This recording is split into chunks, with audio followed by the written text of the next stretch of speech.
chest gleaming, whose broad stripes and bright stars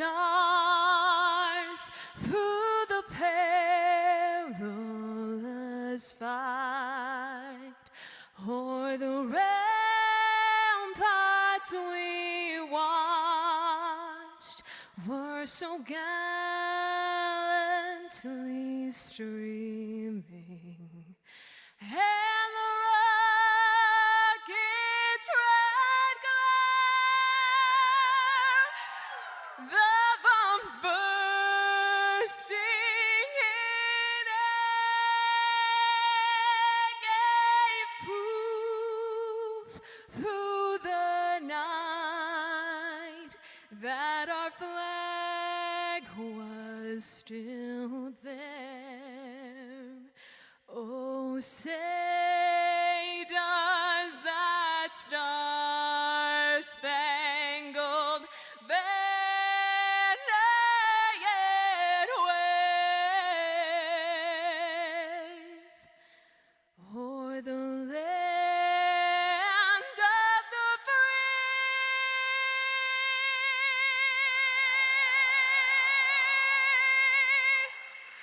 and the home of the brave.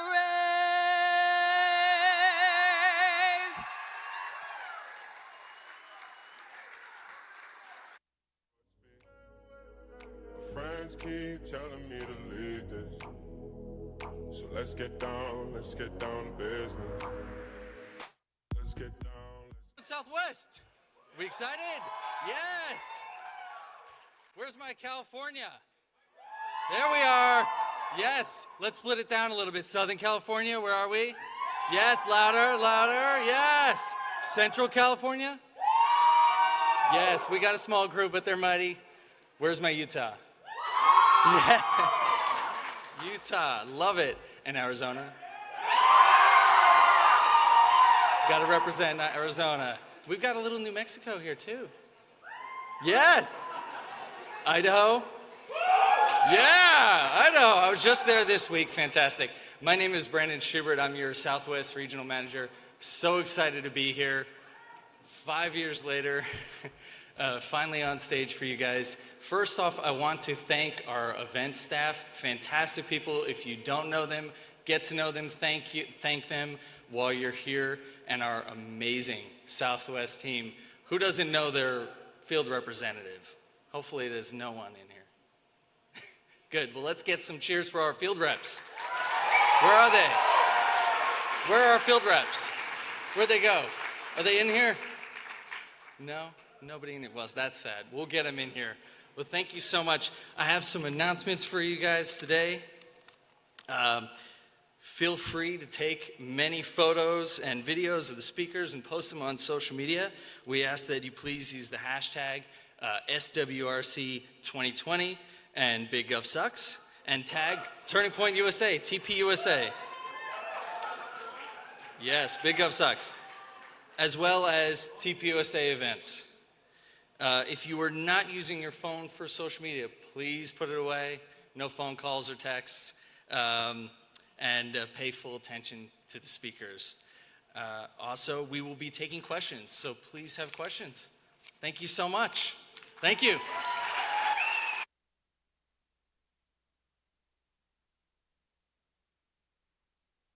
Benny on the block, we out here. No, it's not fucking racist to ask somebody to validate who the fuck they are. No matter what race you are, I mean, like, it doesn't matter. Welcome to Atlanta, Georgia. Georgia, the most recent state in the union to harden their election laws. Now, what does that mean? There's a lot of controversy in Georgia over their very loose voting system last election, and they took steps in the building behind me to harden those rules. Now, this has pissed off a lot of people. One of the things that have made them the most angry on the left has been Georgia's voter ID law. Several civil rights groups are challenging the state of Georgia over its controversial new voting laws. The law includes new ID requirements for Georgia voters. Voter ID now in Georgia. Gotta have an ID to vote. My question today on Benny on the Block is, do Georgians have an ID? Have they ever been asked for an ID? buying alcohol, cigarettes, getting on a plane? And do they think it's racist when they're asked for an ID? I can't wait to hear what they have to say. Let's go find out.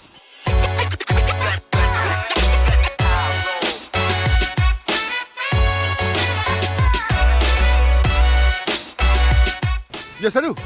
You have a government ID? Yes. Look at that, John. Because people are saying now that requiring an ID to vote. Look at this, John. Look at this. I have an ID. Look at this, man. I got a food stamp card. Bam! Bam! John, we're gonna blur out all the personal information, but look at this. Amazing. What was your name? Hustle man. You know, one Hustle looking Man. at it. Hustle Man. No count. It says Hustle Man on the ID, John. Yeah. Incredible. Hey, number one. Number one Hustle Man on the state-issued government ID. Tell me what you need and I'll be right back. I come right back. Like I never left. Make me famous, Amos. And now it's time for My question for you today, sir, is do you have an ID? Do I have an ID? Yes, I do. Have you ever been asked for your ID? Do you ask people for their IDs? You probably do all the time, right? All the time. I get asked for my IDs by Georgia State police officers and APD. Anybody that asks me about an ID, just check to see if we are who we are. I don't think it's racist or prejudice against people that ask about ID. Cheese I can't believe and I'm walking. Georgia. I heard that no one in Georgia has an ID. Well, first one, cheese. I want my money. John, she has an ID and she wants her money. Pay Me My Money. And I live under the bridge. And she wants her money. That's right. And she lives under the bridge. Have a good day, man. She lives under the bridge. She has an ID and she wants her money. Does she want to vote? Because she can. Because she has an ID, John. Thanks, Captain Obvious. This is an official parking machine in Atlanta. The Atlanta city government put this up, and guess what you need to park here? A credit card. A credit card, something you can't get without an ID. I feel attacked. I feel personally attacked. This is a racist parking meter. There's no other way around it. No other way around it. Disgusting. You have insulted me in every possible way and can now have nothing further to say. John, I just left the Postal Service, a federal government service. And guess what they asked? For me to mail a letter. An address. An address, John. They said, I want to mail a letter. I have to put a return address on there. And guess what? They also asked for an address in Georgia's voter bill. Racist! You think racism can control me? So Georgia's in the news right now for requiring IDs when people vote. Our question is, do you have an ID? I do have an ID. Yes. Have you ever been asked for it? If you're buying something or traveling somewhere. Yes. Yeah. Does it bother you? No, not really. Isn't that a little politically incorrect? How would you be able to travel and do your music if you didn't have an ID? Exactly. I don't know. I think everybody's just hella touchy about everything, to be honest.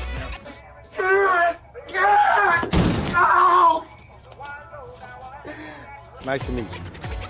Uh-oh. Did he just pull out she pulled out the taser. John, that was a taser. Wow. That was a taser, John. Hey, man, we out here in Atlanta, man. Peachtree, man. It gets hectic out here, man. Oh, she's not f***ing around. He probably didn't have an ID. He didn't have an ID. Okay, the question of the day is, do you have an ID? Yep. You own an ID? That driver's license. And a driver's license. Is asking for validation of who you are a racist thing? It's not racist. It's not racist. I don't know if it was the water or the cigarettes, but I was asked for an ID by the woman behind me, okay? What was it? What was it about me that said I need an ID to buy one of these items? I don't know. I don't know. I felt depressed. I felt targeted. I mean, I can't believe it. You are a rude, terrible person. Do you own an ID? Have you ever been asked for that ID, like going about your daily life? What do you mean? Like buying cigarettes or alcohol or getting on a plane? Maybe twice a week. Twice a week you're asked for your Cash ID. a check, of course, right. Oh, that's right. So when you cash a check or purchase something, Right. ask for the ID. So, and your point is? Why don't you get the kumquats out of your mouth and get to the fucking point? Because I don't know what you're talking about. So Georgia just passed voter ID, and people are saying it's racist to require an ID to figure out who you are so you can vote. No. I know I'm on both sides of the fence, but I do believe you should know we're all a number, right? There's so many numbers in the system, and every vote counts. Right. So if you're faking a vote, that should be like against the law. That's right. Is it bad to ask for IDs? Does anyone ever ask you for an ID? If you need to buy something, you've got to get... Yeah.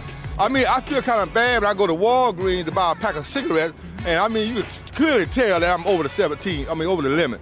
Wow. But they say, look, it's a law, we got to ask everybody. That's right. So I just, humble myself, and I pull out my card, and it says, hustle man, and I'm clear. Clear. So they ask you when you're buying cigarettes if you're over 17? Yeah. Come on, buddy. Come on, man.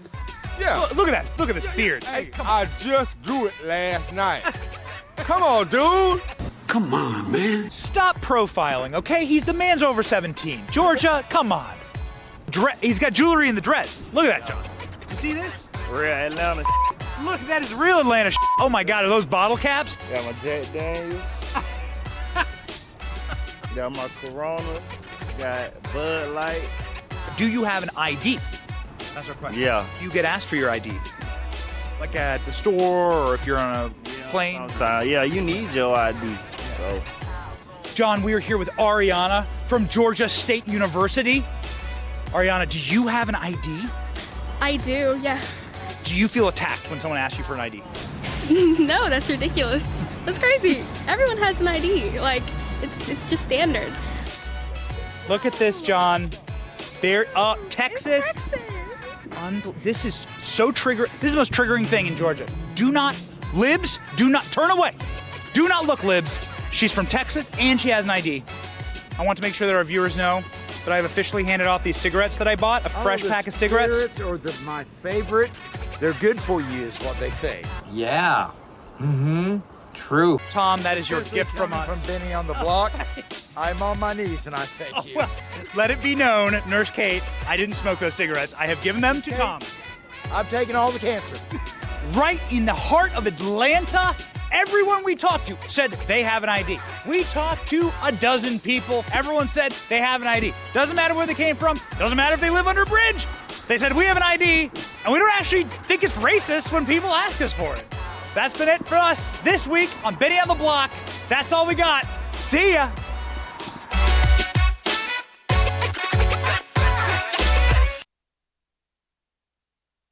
Hey, it's Benny Johnson here, Turning Point USA's Chief Creative Officer. If you like this video you just watched, be sure to subscribe to the official Turning Point USA channel and never miss an episode. See you guys next week.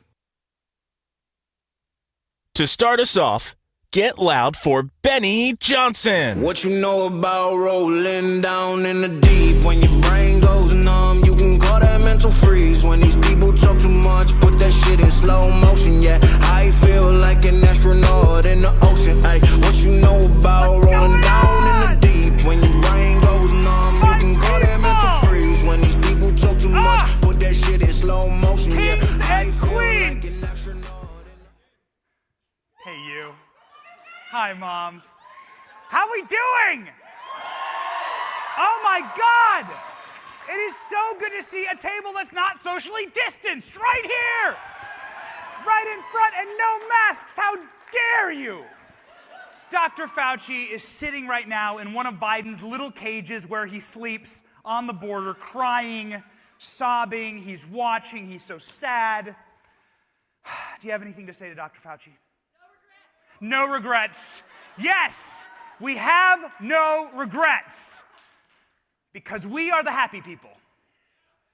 Because we are not hysterical psychos who have to say that having an ID is racist.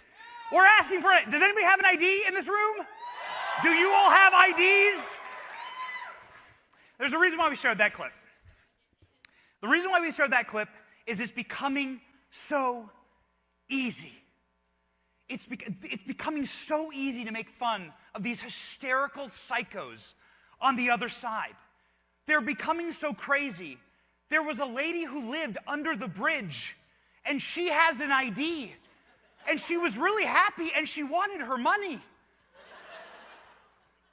I didn't give her any money. I felt bad. But it's so important now, and I realize things can get really depressing, and I'm sure you're going to have a lot of speakers. It's an amazing lineup. It's an awesome time. I'm so happy to be back here. I'm so happy. It hasn't been since SAS that I've talked to Turning Point kids. This is great. This is life. This makes me so happy. I'm sure you guys are happy to be back too. This is the theme of the day, the theme of the night, the theme of the speech.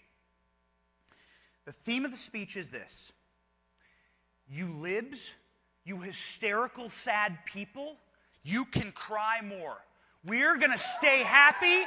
We're gonna stay victorious. We are not gonna let you get us down, you dirty deplatformers. We don't care what you do. We are going to continue to make fun of you. We are going to continue to love our Aunt Jemima and our Gina Carano and our Paw Patrol.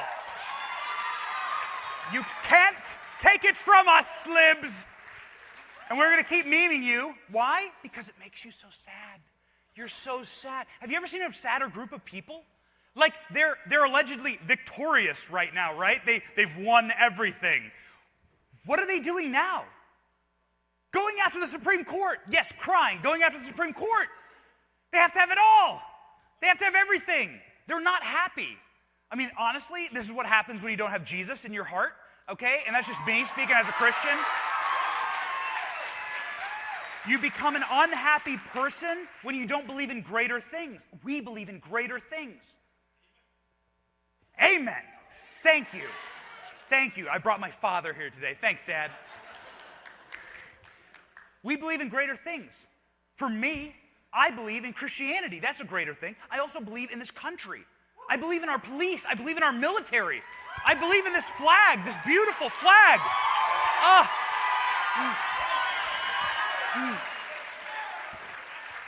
Do you remember Trump used to do that? It's great. Every time there's a flag now, I want to kiss it. So that's what we're going to talk about. We're going to be victorious here. Their goal is to get you down and make you feel alone. And we're not going to let that happen. So who's ready for some kick-ass memes? Yeah! All right. Here we go. And why do they hate us so much? Let me show you. It's just awfully good that someone with the temperament of Donald Trump is not in charge of the law in our country. Yeah, because you'd be in jail. Secretary Clinton.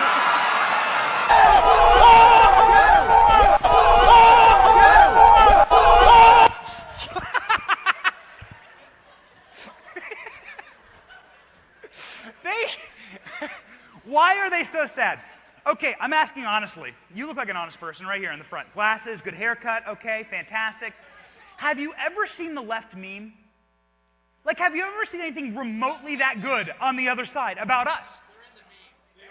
They are the memes, yes. So I'm telling you guys, yes. And she's like, one nice girl was applauding over here. Queen Elizabeth was doing the, very nice, good job. Just don't talk to Oprah, all right, about what the royal family's done to you. Whew. Yes. Must be terrible to sit on a giant pile of gold and cash in your mansion and talk about how oppressed you are. Can I be that oppressed? Please. So, they can't meme. They don't make memes that good. They are the memes. And I'm asking honestly, like, I tweet this a lot. If the left made a good meme, tweet it at me. I will accept defeat, even a single defeat. If you have a good meme about the right, send it to me. They don't have any good memes. We run all over them. We clown on them. We dunk on these people. And the last 4 years has been nothing but an abject Harlem Globetrotter dunk fest, old school Jordan. And it started off with their heroes just roasting them. This is what they thought they'd get.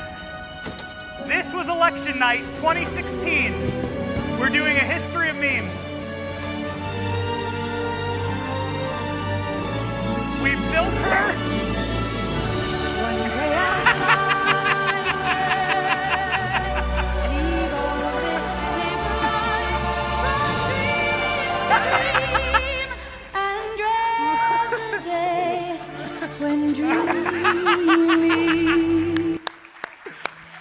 Guys, we're gonna have some fun, okay? My job here, you're gonna have other speakers that are like, all right, we must fight in doom and gloom. My job here is to encourage you. We are gonna go through a history of some of the best freaking content ever made on the internet today. And I'm telling you, the left can't meme, okay? You want me to prove it? Let's prove it. Perhaps, indeed, yes. McDonald is here, live on Monday Night Raw. He's still here. And Mr. Trump not coming alone. I like how he travels. Donald Trump is in a world he is not familiar with. This is not real estate. This is the WWE. Oh, no! Oh, Mark's name with a spear! Mark's name with a spear! Hey, look at this! Donald Trump! Oh, my God! What the hell? The ring just imploded! The ring blew up! Have you ever seen anything so good? This has been our last 4 years. Did you guys have fun the last 4 years? I mean, this was great, right? I call it the golden age of content. We were victorious. Yes, certainly, the left had Hollywood. Yes, the left has the Grammys. Disgusting display this last Grammys. Sickening. I have a little daughter. I couldn't imagine teaching her that those are people that you need to look up to. Disgusting stuff. No, no, no, no, no. Reject modernity. Embrace tradition. Embrace the things that conservatives are good at. And one thing that they know is such a lie and such a weakness is that because they have controlled these industries and they call themselves creatives for so long that they have lost their creativity. They've atrophied. They've atrophied in the most unfunny, unhappy people. And creativity is like a muscle. You have to keep using it. And much like all of us during the coronavirus, you get kind of fat and you stop using your muscles, they close down the gyms, and the left has utterly stopped thinking creatively. And also, by the way, it's illegal to have a sense of humor on the left. Another reason why the left can't meme is that they are deeply unfunny people because their truth is relative. Think about it. Every joke that's funny is based on something that's true. A priest, a minister, and a rabbi walk into a bar. The reason the joke is funny is because you have a preconception. Are you Jewish? Are you Christian? Are you Catholic? You have a conception of those people, and so that leads to the joke, the end of the joke.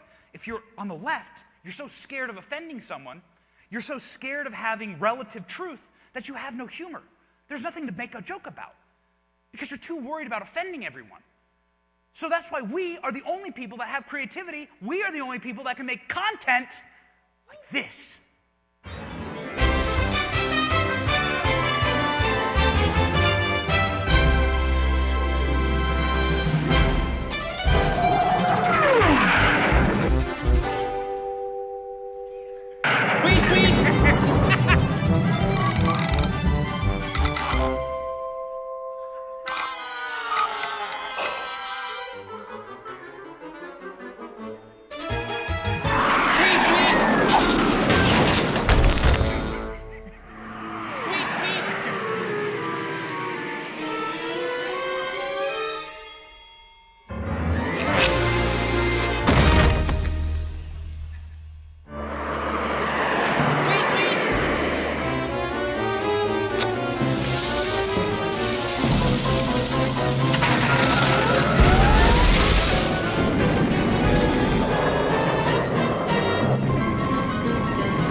It's a Trump meme that's better than anything you see on the Cartoon Network.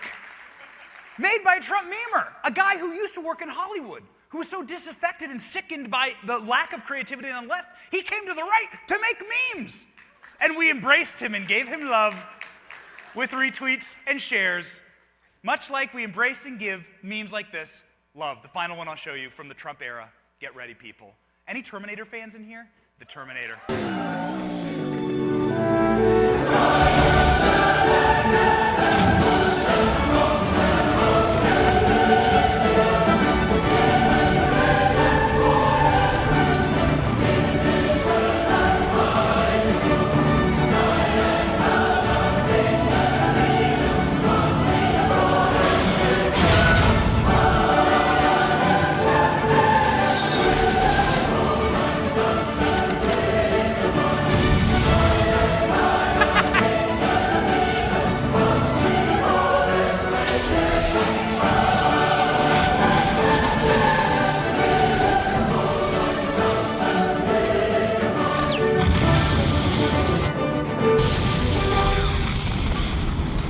Difference between us and them, you notice the coronavirus was the truck, right? The coronavirus in China was driving it. The difference between us and them is even during the pandemic, which was arguably very, very bad, we should have had Texas Stadium filled with MAGA rallies, right? Like, we were robbed of that. We were robbed of that this election cycle because of the coronavirus, right? Even in the middle of this, and in the middle of bad political times, we have humor. Those are the things that separate stable people from unstable people. Happy people with happiness in their souls from people who are deeply unhappy. Talk about someone who's deeply unhappy. The most unhappy person in America is Joe Biden's teleprompter operator. Watch this. I'll lead an effective strategy to mobilize true international effort to pressure. Barack and I think it's a right for people to have bad health care. Bad cat care. Okay. So this guy runs against Trump. All right. So we've gone through the Trump era. Now we're up to election night, and I have footage from election night. Do you want to watch it? Here we go. Here's Joe Biden winning the presidential election. Oh, yes. Oh, yes, Joe Biden won, absolutely. And here's me looking for his 80 million votes. Where are they? That was the weirdest halftime show. I mean, honestly, the only good thing to come out of the halftime show was this meme. So now we have Joe. Guess what? The memes are getting better. Y'all didn't know what you signed up for, okay? You didn't know what was gonna happen, Joe. Joe wasn't ready for these memes. And everything has gotten worse under Joe, except for the memes. The memes have gotten better. Here's why. Because of clips like this. And so I'm going to say something outrageous. I have never been particularly poor at calculating how to get things done in the United States Senate. So the best way to get something done, if it holds near and dear to you that you like to be able to, anyway. We're going to get a lot done. And if we have to, if there's complete lockdown and chaos as a consequence of the filibuster, then we'll have to go beyond what I'm talking about. Right. Okay. Okay. Hang on. This was his first press conference. Sorry. Oh, Singman, Ms. Kim. Whoa. Oh. Oh. Yeah, I mean, is it bad to like wonder? Is it bad to like wonder if he just like gets a warm blanket and like sits and watches the sparrows eat out of the bird feeder and like eats his applesauce every day? And they're like, don't touch that. He's like, what's that box? They're like, don't touch that. That's the nuclear keys. Like, please, sir, don't touch that. Watch Matlock. Watch Matlock. Like, have a good time. The memes have gotten better, though. Joe Biden reading his scripted answers to reporters. Hello, fellow American. You should vote. Me. I leave power. Good. Thank you. Thank you. Remember, everything has gotten worse under Joe Biden. I remember when we had a president who was fearless to take questions and would go walking into the fire. He would go walking into the fire. Look at this. Look at that wall of reporters. Look at that. It's like SAS, the number of people there. Amazing. Who remembers Queen? I remember someone else who was absolutely fearless. Fearless. In a previous life, before you were press secretary, you worked for the campaign. And you made a comment, I believe, on Fox, in which you said President Trump will not allow the coronavirus to come to this country. Given what has happened since then, obviously, would you like to take that back? Well, first, let me note, I was asked a question on Fox Business about the president's travel restrictions. I noted what was the intent behind those travel restrictions, which is we will not see the coronavirus come here. We will not see terrorism come here, referring to an earlier set of travel restrictions. I guess I would turn the question back on the media and ask similar questions. Does Vox want to take back that they proclaim that the coronavirus would not be a deadly pandemic? Does the Washington Post want to take back that they told Americans to get a grip, the flu is bigger than the coronavirus? Does the Washington Post likewise want to take back that our brains are causing us to exaggerate the threat of the coronavirus? Does the New York Times want to take back that fear of the virus may be spreading faster than the virus itself? Does NPR want to take back that the flu was a much bigger threat than the coronavirus? And finally, once again, the Washington Post, would they like to take back that the government should not respond aggressively to the coronavirus? I'll leave you with those questions, and maybe you'll have some answers. Thank you very much. Savage Queen. Savage Queen. Kaylee. Much like the theme of this speech, everything has gotten worse under Joe Biden. Everything. Contrast that answer with this. Groups be used at vaccination centers when they get stood up across the country. Does the White House support that request? I did ask our team about this. You or someone else may have asked about this the other day, and I think I have something on it here. One moment. This is her responding to a circle back. Thanks for your patience. Lots to say about COVID, no doubt about it. Boo. This is unedited. This is live. This was on live TV. Let me talk to our team about it. Boo. Everything has gotten worse. Everything has gotten worse. Maybe that's why they're so sad. Because they know that we do this better than them. Because they know that we are more talented, more creative than them. We are more fearless than them. Maybe that's why. Because they know that if they give answers like this, we're going to meme them. Welcome to the world premiere of Circle Back Girl. This my shit. All the girls stomp your feet like this. Few times you've been around that track, so it's not just gonna happen like that, 'cause it ain't no Circle back. Girl, ain't no Circle back. Girl. Few times you've been around that track, so it's not just gonna happen like that, 'cause it ain't no Circle back. Girl, ain't no Circle back.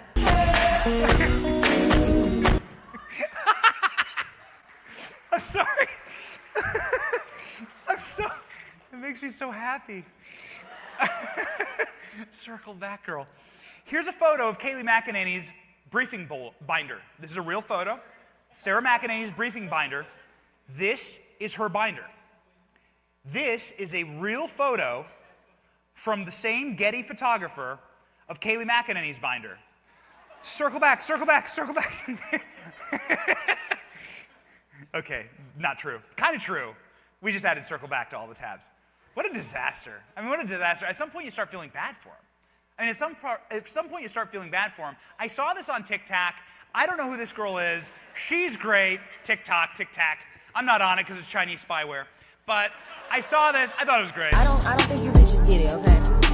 You can't outdo the doer, okay? You can't outshine the shiner, baby. We all feel that way, right? Yes. You cannot outshine the shiner. Kayleigh's amazing. Sarah Sanders was amazing. She's going to be governor of Arkansas. That's awesome. Everything gets worse. what you order from Amazon, what you order from Wish. Everything is getting worse. Everything's getting worse. And I'm not saying I'm bilingual. I'm not saying I'm bilingual. The most Spanish I know we're in Arizona, the most Spanish I know is directly off the Taco Bell menu. But this is not Spanish. So say it with me. Si se puede. The future is ours. Thank you.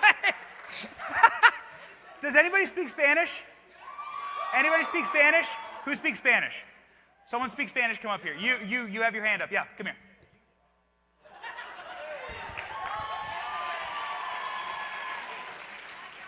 Sir, I'm gonna show you a clip, but I'd like for you to translate, please, because I don't speak Spanish, and I don't want to be culturally insensitive, and I don't want to project my ignorance, okay, my white privilege, on someone who clearly has more white privilege than I could possibly ever dream of, because Hunter Biden. But can you please translate this Spanish for me? Okay, I'm gonna play you a clip. So say it with me. Si se puede. The future is ours. I have no idea what she's trying to say, to be completely. If you were to try your hardest, what would you say in Spanish that means in English? You can do it. If she said it correctly, you can do it. Yep. But is puede a Spanish word? No. No. Okay. All right. Puede. Okay. Maybe she was thinking about pod racers? Pod racing? Puede? Padawan learner? Maybe. Maybe she's a Star Wars fan. She's a Star Wars fan. All right. Thank you, Jill. Okay. Si se puede. Si se puede. We can do it. No, that's giving her too much credit. She's a Star Wars fan. If she was a Star Wars fan, her favorite Star Wars would be The Last Jedi, definitely. Like, that would be her favorite Star Wars. All right. She probably advocated for the firing of Gina Carano, who has been awesome, by the way. Anybody follow Gina Carano? Talk about a cultural warrior. Amazing. Okay. You thought we'd spare Joe. Did you think we'd spare Joe? Did you really think he'd get a pass here? He'd just get a couple memes up front? No, no, no. No, no, no. Joe Biden, we find out that Joe Biden, you see, stairs are like the teleprompter of Air Force One. It's really hard. Ooh. Oh. Oh, no. Oh. Oh. Oh. It's the wind. It was the wind. You see how his coattails aren't even moving? It was the wind. Yeah. Okay. Yeah, all right. This is why I'm telling you guys they didn't know what they were signing up for. Because the memes that came from this were so glorious. Oh, they were so good. Oh, come on. I mean, you think we're going to spare him? We're not going to spare him. No, no, no, no, no. Oh, no, I'm sorry. Oh, Joe. It's really good aim, though, by Donald Trump. It's really impressive. Donald Trump's like 72. Oh, no, no, no. Oh, Donald. Don't do it.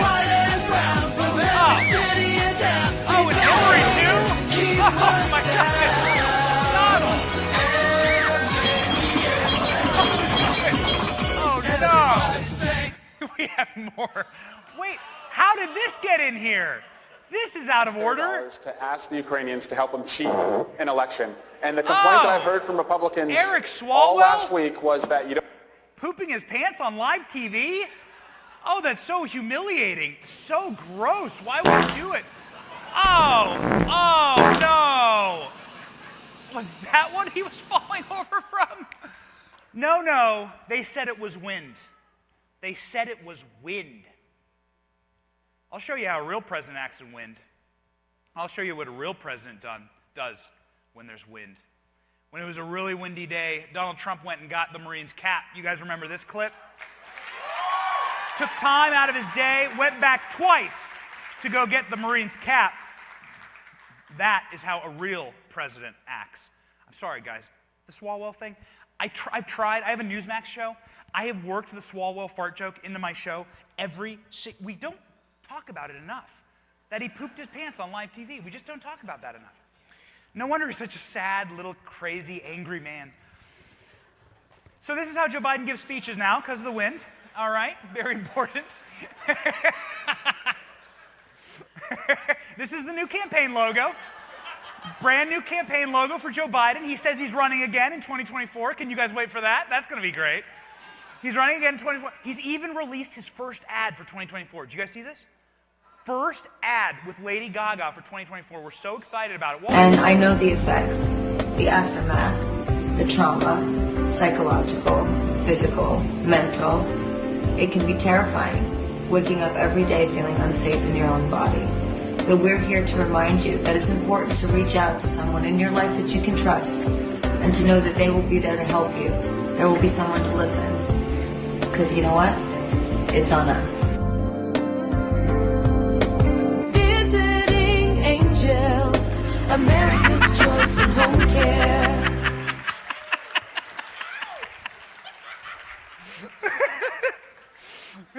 Doesn't it feel good to laugh again? Like, isn't it good to ridicule these people? I mean, they're so deserving of ridicule. They really are. Our ruling class has never been more thin-skinned. They've never been more feeble. They've never been more deserving of our ridicule. And the most important thing is that we have to continue to practice it. You can't get depressed. Do not let them tear you down. You see this stuff about deplatforming. You see these things online. You see the censorship on the internet. I get it, guys. I'm there with you every single day.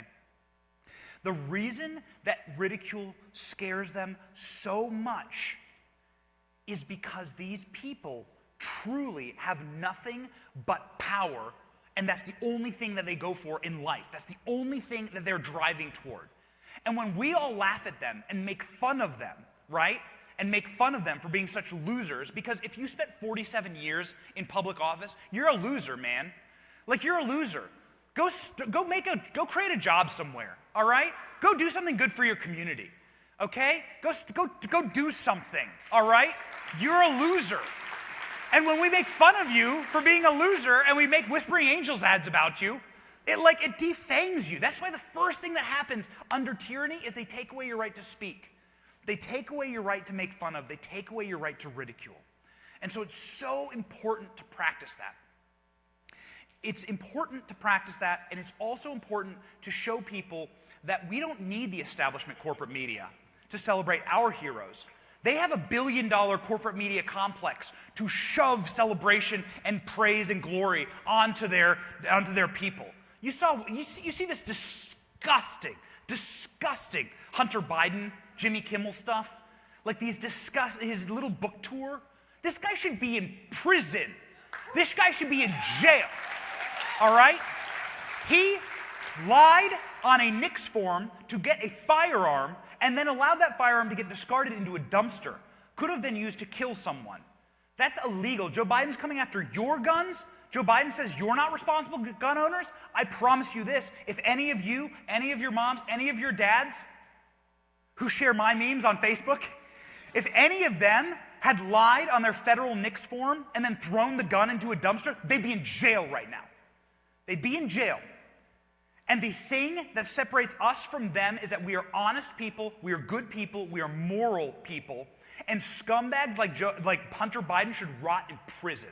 Should rot in prison if we had a just country. However, one of the ways to equal the playing field is memes. Now, Donald Trump had to leave office after one term. But guess what? A lot of really neat historic things happened under Donald Trump. Most importantly, Donald Trump became the most acquitted president in history. And they unveiled a statue in his honor in Washington, D.C. Would you like to see that unveiling? I filmed it for you. Swing the weed, God! Anybody know the Donald Trump dance?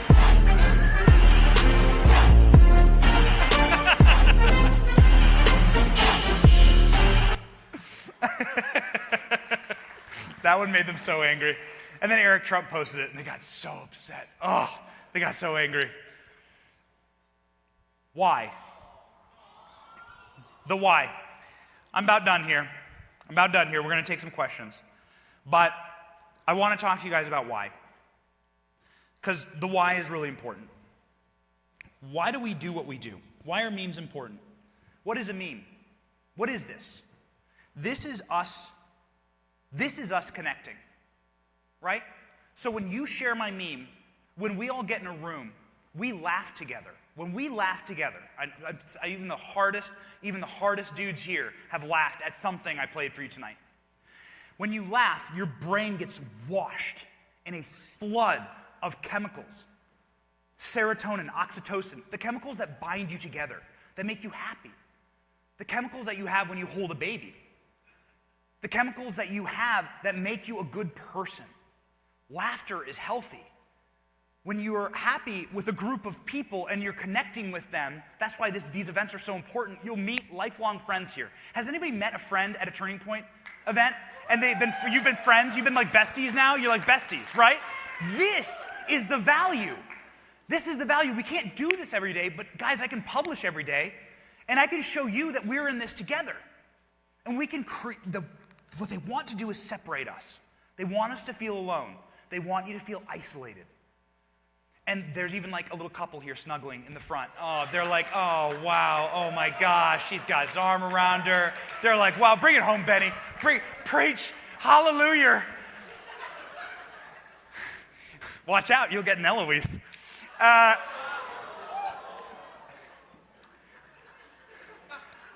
country that can go to a baseball game together, a country that can laugh together, a country that can have things that we agree upon, a nation that can like heal together. It's the way God designed your brain, man. Like, that's why when we're all laughing, you're gonna leave the speech and be like, okay, Benny, not the smartest guy, like room temperature IQ for sure, but like, I laughed, okay? I laughed. So he's good, he made me laugh. There you go, that's an emotion, that's us connecting. It's the way God designed it.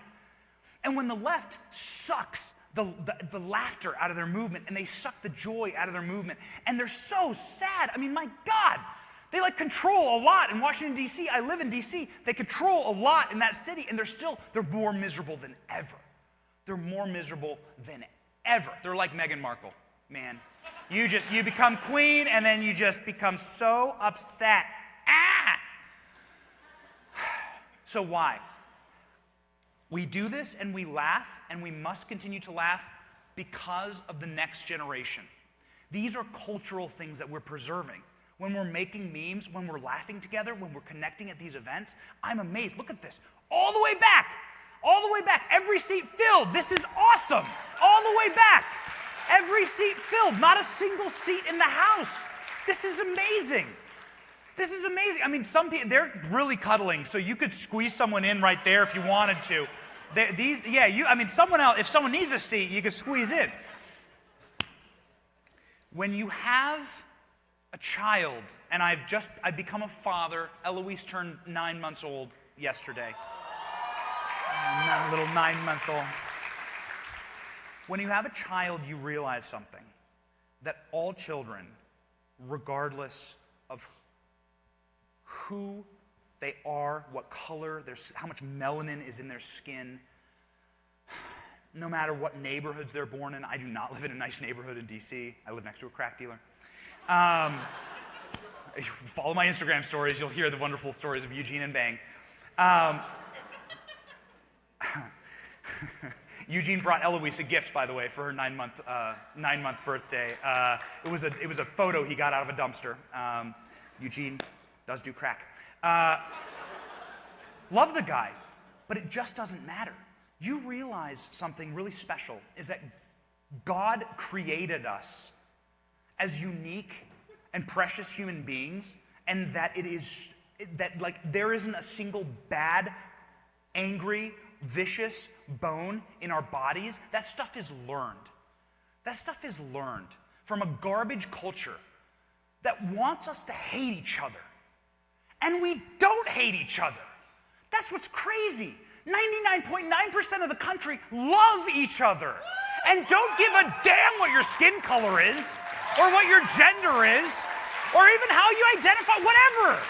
Like, we don't care. We love you because you're, like, on a Christian level, we love you because you're a precious gift of life from God, that God granted you life. And then on an American level, I love you because you're a freaking American. And if we go to war, I'll take up arms beside you. And I will fight the enemy for our home and for our families, for her.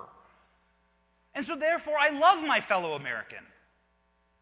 I love them because we're collectively working together for a better life for her.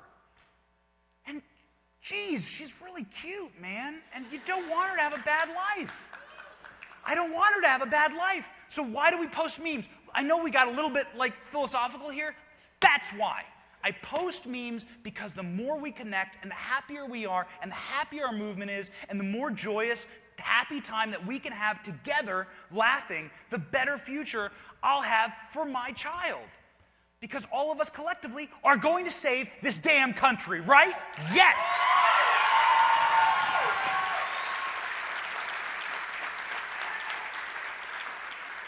And we can do it through memes. We can do it through organizing. We can do it through events. This is my plug. Lauren said, put a plug in for YWLS. Is anyone going to YWLS, Young Women's?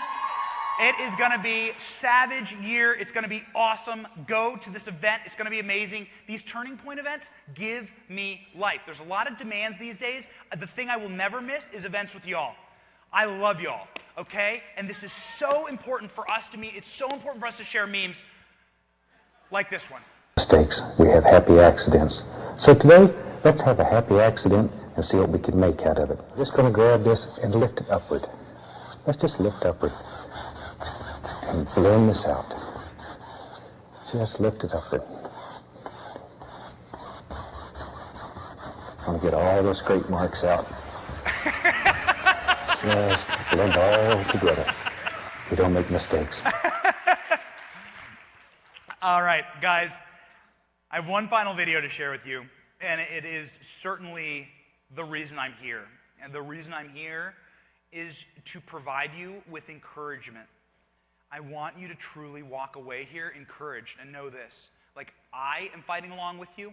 I travel the country and talk to the grassroots. They want you to feel alone. They are lying to you. You are not alone. There has never been more energy and more enthusiasm in our bones as a movement. And it is incredible to see. People know when there is injustice. They know when something has been fraudulent. They understand that systems that are built on fraud and corruption just do not stand. Look at the Soviet Union through the 80s and how quickly that collapse came from a nuclear power to pure collapse in a year. In a day almost, if you're talking East Germany. Like a day. Suddenly you're under communist rule and the entire system collapses around you. Systems that are built on corruptions, systems that are built on fraud do not stand. And we as Americans, we spit them out and we get them out of our country.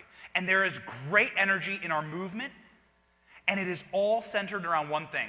The love of our country and our ability to continue to carry on. This is the last video I have for you today. If I give you one message to hold in your hearts today, it's this. Treat the word impossible as nothing more than motivation. Relish the opportunity to be an outsider because it's the outsiders who change the world and who make a real and lasting difference. The more that a broken system tells you that you're wrong, the more certain you should be that you must keep pushing ahead. You must keep pushing forward.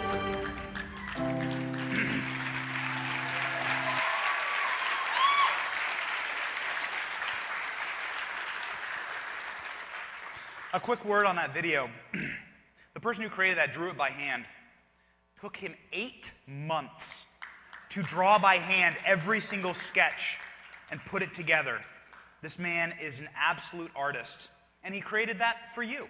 He created that so that we could all be in this room together, and we could share some time, and we could laugh, and we could feel something, and that we could be motivated and inspired. And I hope you were a little bit, at the very least. I hope you laughed. Thank you so much. We'll take some questions.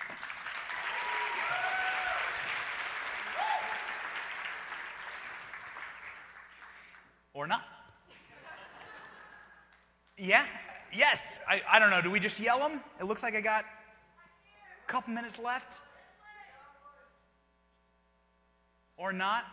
I mean, yeah, sure. Hey, hello in the back. You want to come on up here and you can just yell it at me. What's going on, homie? How we doing, bro? Great, thank you. What's happening, playa? Well, thank you so much for your presentation. I love the satire of the Babylon Bee. I make jokes all the time. Not about leftists. Babylon Bee rules, right? Yes. Yeah. But I was just wondering, what is the exact purpose of satire other than to just show people like how hilarious the left can be? Mm-hmm. Because I know that it usually just produces at least, or really only, an angry emotion in the left. Mm-hmm. So what is the ultimate purpose of satire?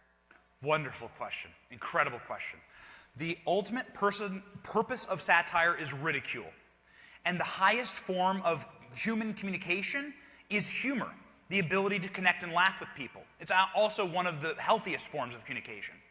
And so one thing that has been consistent throughout history has been the need for advanced civilizations to make fun of their leaders and to ridicule their powerful. You find it all the way back to our revolution, certainly, right? If you go read Poor Richard's Almanac that Ben Franklin published, it's just political cartoons of King George, and they're savage. I mean, they're savage. It's just a political cartoon. And so what this is the modern day political cartoon, and it's our ability to ridicule and take down a notch the people who are supposedly ruling over us. Ultimately, in a democracy, it's a healthy check on power. When you make fun of both sides, SNL used to do this. SNL is utterly unfunny now. But it's deeply unfunny, and it's a much harsher criticism of the left, an entire conversation about the left and their lack of humor. But the best era of SNL was when they ridiculed both sides and knocked both sides down and made everyone human. And that's what proper ridicule and satire does. It makes people human, it knocks them down, and in an era of complete corporate propaganda media, satire is more important than ever because we're the only people who are going to ridicule our leaders correctly and effectively, conservatives. So that's why satire is important. Thank you so much. Yes.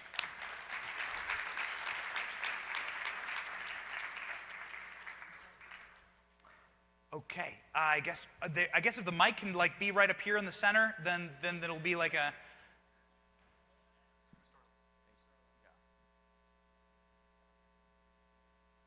Hi there, Benny. Hey, what's up, man? What's your name? My name's Jack. Jack, nice to meet you. Nice to meet you. So I actually have two brief questions. So first of all, I always see on your Instagram feed you post, you make posts about your wife and your daughter.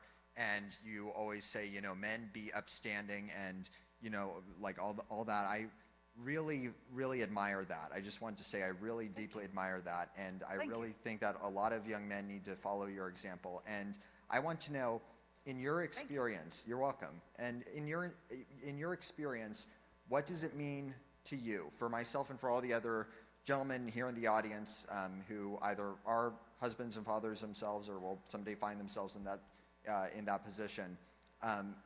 What does it mean to you to be an upstanding man? Be a man that a woman would actually want to marry.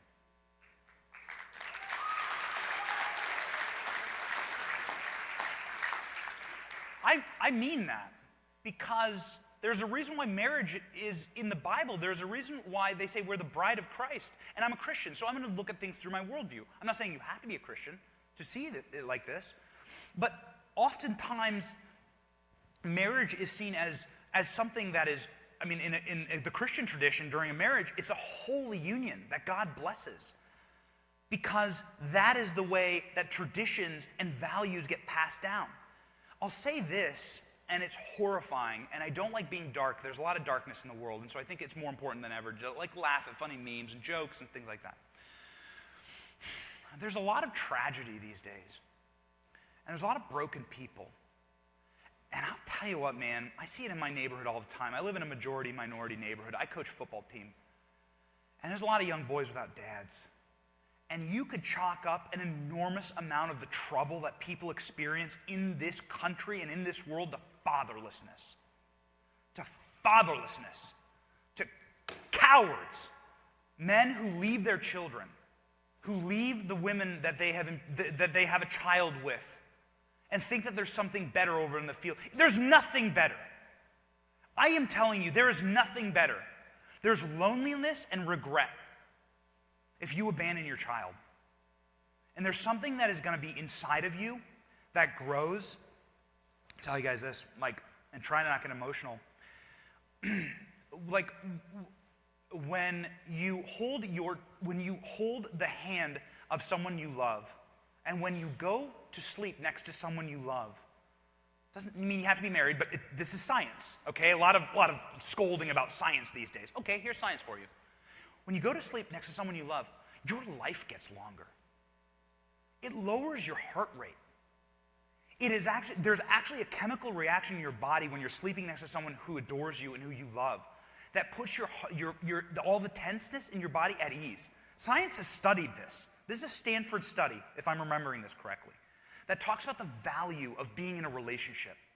Now, you can extrapolate that times hundreds of different types of crime data and hundreds of different types of brokenness in communities. But the other thing, and Ben Shapiro talks about this a lot, is this. The beauty of America is the ability to get yourself out of poverty and to get yourself where you want to be. You can rise above your station, and the number one way to do that has to do with getting married before you have children, and then being in a family structure where you wake up every day, you hold a child that you helped create by a miracle of God, and then you look at that child and you go, damn it, I'm going to work my ass off today for them. And then I'm going to make a better America for them. And so please, I'm begging you, I will get down on my knees, I'm begging you, young conservatives, find someone you love. Find someone you love. Not talking to you two. You guys look great. Beautiful couple. Find someone you love. Marry them. Make a family. That is the number one way to break this cycle of poison that is inserted into our culture by the left. Fatherlessness, broken families, children that are raised on rat videos. That's the number one. Cardi B and WAP and all that nonsense. In a vacuum, those are the people who raise your children, and then even worse, the government raises your children. And that's literally satanic. You do not want that. I mean, I'm telling you, you don't want it. So that is our number one bulwark against these forces of communism. That's why they come after the family, by the way. Why would they come after the family? That's called over the target. Okay? You're over the target. And so that's why I try and encourage that. The other thing is this, and I know this is a long answer, but you touched my heart. Counterculture is cool, man. Being this is counterculture. Counterculture is saying, yeah, I love one woman and I'm not going to cheat on her. Yes, I'm going to be a good man. No, I don't have to look at porn all day. I don't have to smoke weed and look at pornography all day. There's a lot of studies on porn, man, and how that hurts your brain. There's a lot of studies on that. And so I look at it as any other addictive thing. Alcohol, cigarettes. You saw me give my cigarettes away in the video. like pornography and viewing women as objects. That's sick. That's satanic. That's not good, and women are worth more than that. And you should be upstanding, and you will live a happy and joyous life. And together, we will make America a great country. Again. Yeah, thank you. All right. May I ask one more, just really, really quick? Sure, totally. Okay, yep. So just following up on that, as future husbands and wives and fathers and mothers, how do we, when we do have children, how do we bring them up to sort of counter that, as you called it earlier perfectly, that garbage culture, and bring them up in Christ, in love for Christ, and in love for America? I mean, listen, you can start by binge watching Ben Shapiro and Charlie Kirk Rex the Left takedowns, but the truth is that it's hard because when you put a screen in front of them, my kid has no screen time, which is really hard. A lot of parents say that, but my wife and I are judicious about it. We take photos of her. We love taking photos of her. But we want to encourage young people to have families and show them how joyous it is. The other lie that's told to you all the time through media and culture is that having kids wrecks your life, and that it's such a pain in the butt, and your kids will be pains in the butt. Wrong. Poppycock. Nonsense. Garbage. Garbage. Nonsense. Like, look, it's truly the most depressed people in the country right now are middle-aged people who are addicted to painkillers and opioids, over-the-counter opioids, because they don't have children, and they don't have someone who loves them in their life. And so that's the most depressed people in our country. There is so much joy that comes from having a child, a ton of responsibility. I take the screens away. My child watches one screen for 1 hour a day, but she's often asleep already, and that's Tucker. She watches Tucker every night. She sits there and like bops around and sees Tucker every night. But it's so freaking cool to raise your kids counterculture, and this is what I'm really excited about. What's exciting about this is the parallel economy. I am writing a children's book this year, and I am really excited about that.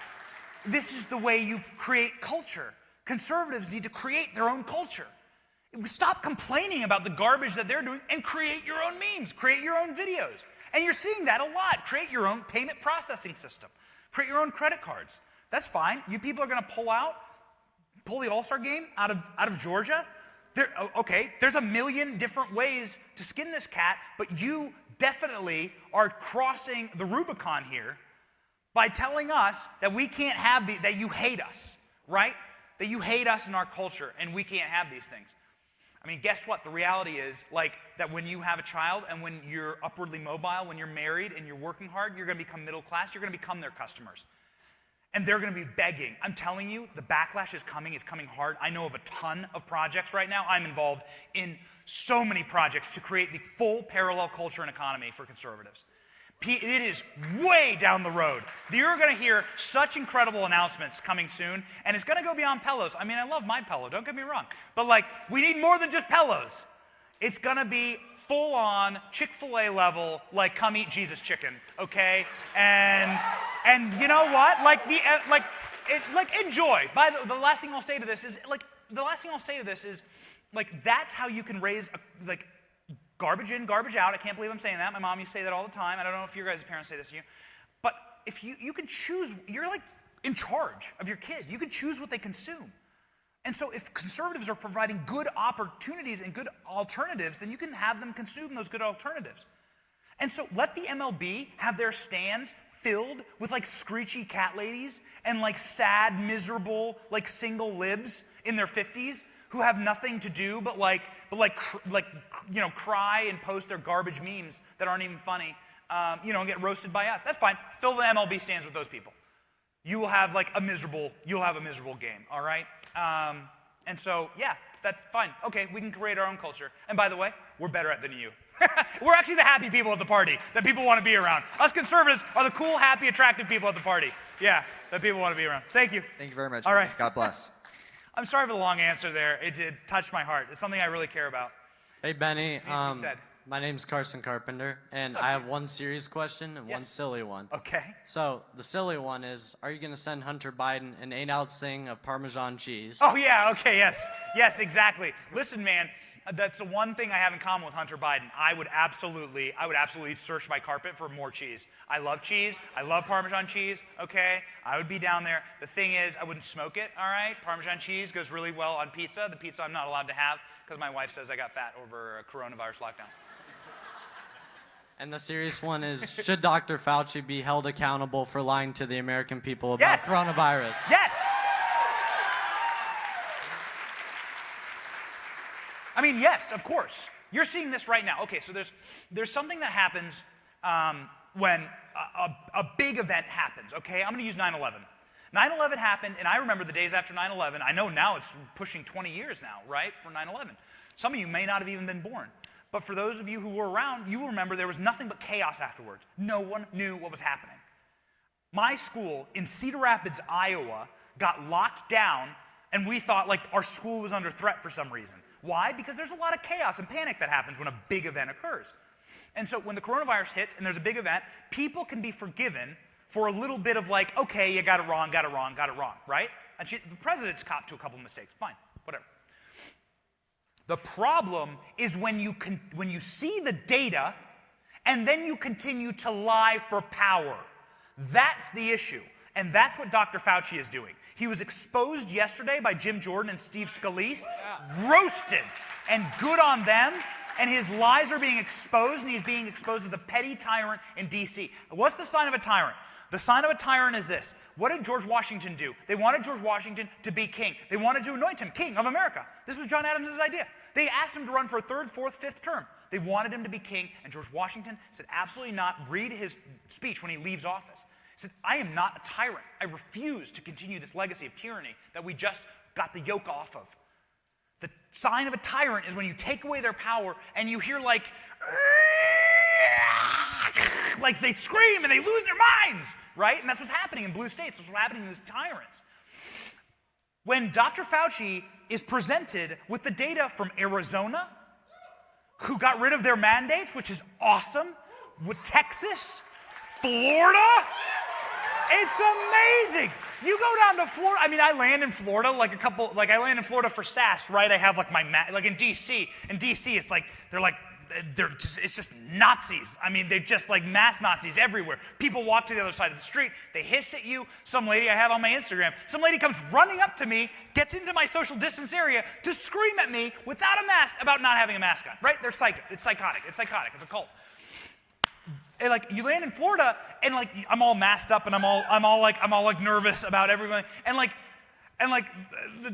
the people, the guys at the airport are just sitting there without masks on, like smoking cigars, like coronavirus never happened.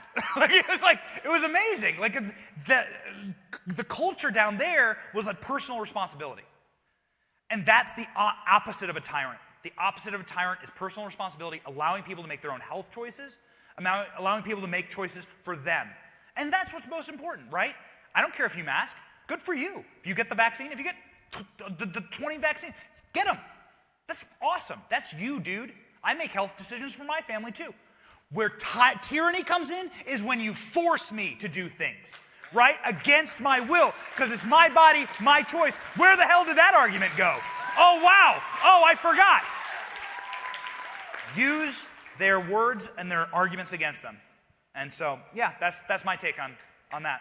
And it's also why really happy to be moving to Florida, actually. I am really excited to be moving to a free state, and we'll be doing that soon. So, yeah. Thank you. All right. Hello, Benny. Texas! Y'all are great. Y'all got a great governor. And a great senator, Lion Ted, L-I-O-N, Lion Ted. Prowling the Senate with his mane and his giant beard. Texas be proud. Hi, Benny. My name is Brandon, and I just want to say I love your energy. Thanks, man. I think I can speak for anyone here, but like in my opinion, you're my favorite person to listen to because you're so positive. I feel like so many people focus on the doom and gloom and just everything negative going on in the world when there is so much positive to look at. And I just wanted to ask you a question. Yes. Do you think that there's more positive or more negative in the world, or vice versa? What do you think? Okay, so here's a great example. Here's a good example.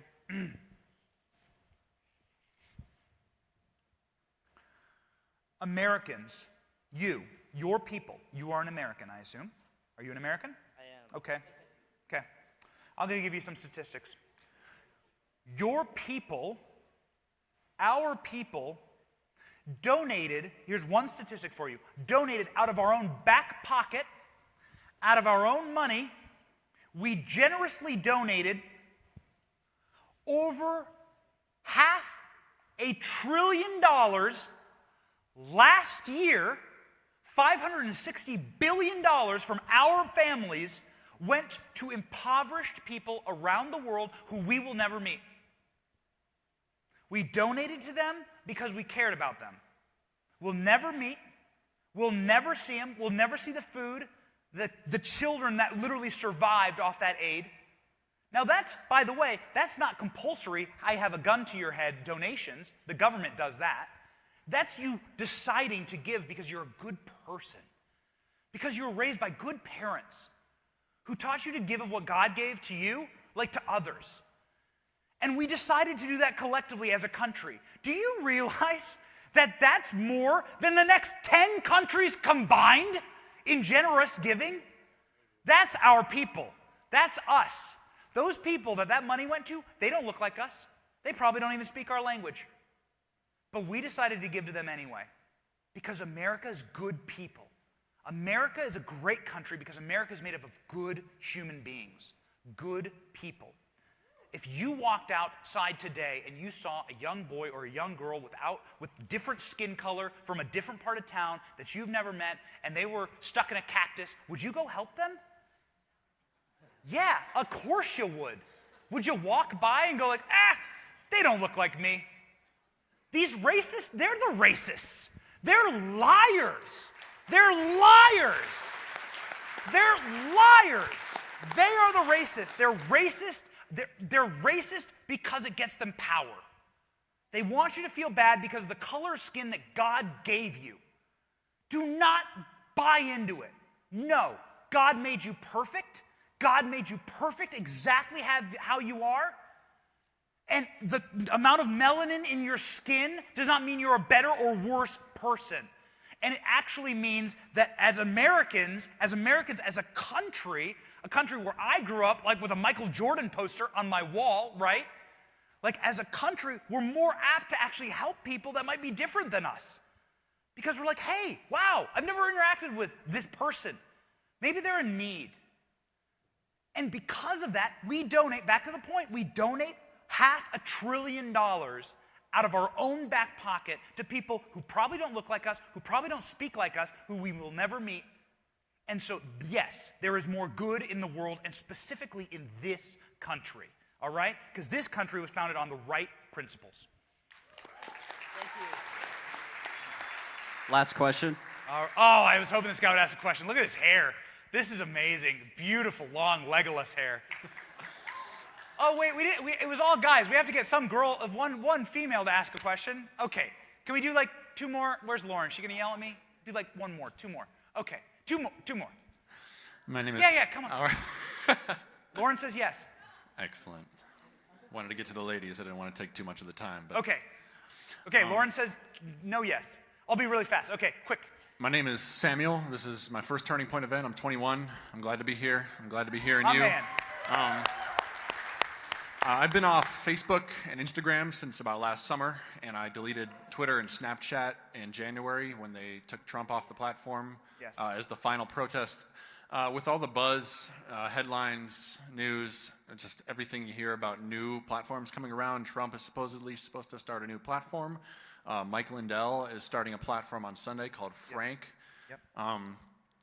Do you think that there's a transition of power coming from these larger tech giants to people like us? Do you think that people like us are really going to start taking over these industries once people's eyes are open to how much control they have over our lives, how much data they've collected over the last, or since Google's been around, 05, 06, just those type of things? Do you think that there is a transition of power coming? Okay, so here's a question. Does anybody have a crazy lib aunt? Like who's like crazy and like shares like crazy stuff? Like who's like really sad all the time and like really screechy and shares like the worst memes, the grainy memes, Okay, you don't want a platform built off those people. This is my quick answer. You don't want those people to be the only people on your platform.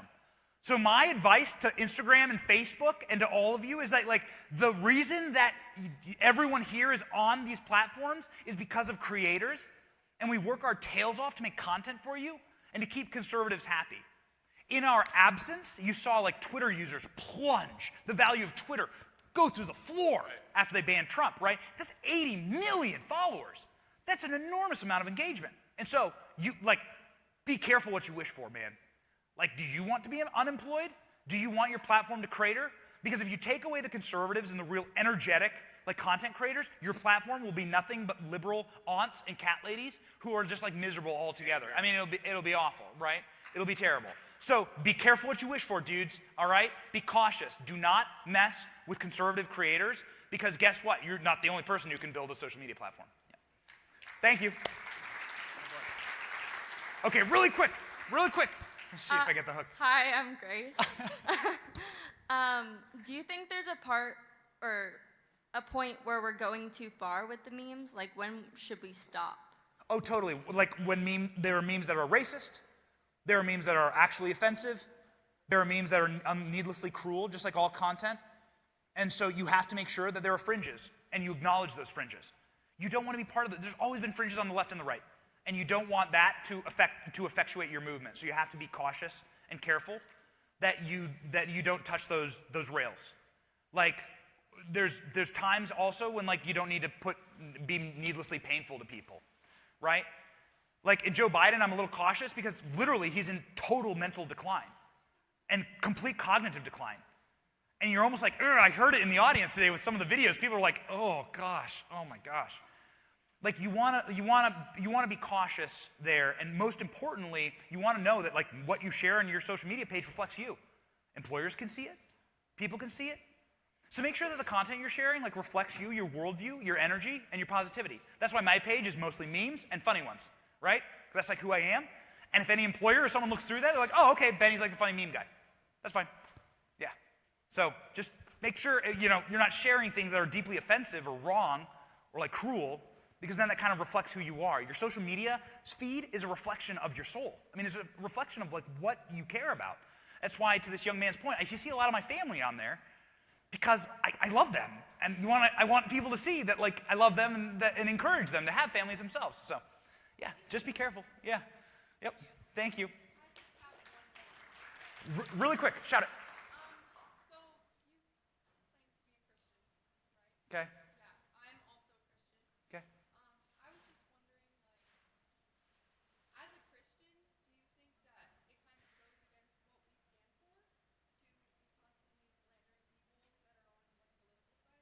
As a Christian, does it go against what we stand for to be slandering people on one political side? One, humor isn't slander. Christ used humor.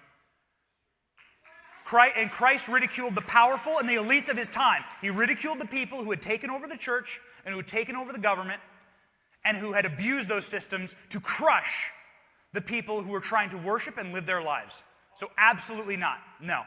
In no way, shape, or form. In fact, Christ was sent here as a truth teller. I think this is the most important thing, and this is how I'll wrap it up. Jesus spoke in stories, in parables. Once even Jesus drew on the ground to get his point across. He's God incarnate, and so when he knows us better than we know ourselves, he chose to speak kind of in memes, actually.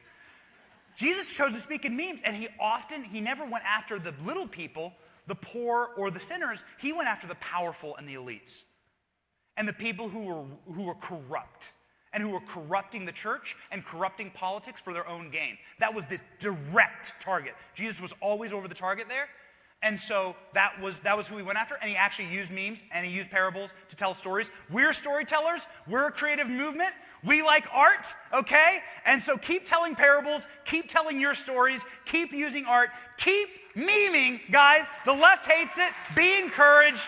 Thank you so much. What you know about appreciate it. Down in the deep, when your brain goes numb, you can call that mental freeze. When these people talk too much, put that shit in slow motion. Yeah, I feel like an astronaut in the ocean. Ay, what you know about rolling down in the deep, when your brain goes numb. Please welcome to the stage, Michael Knowles.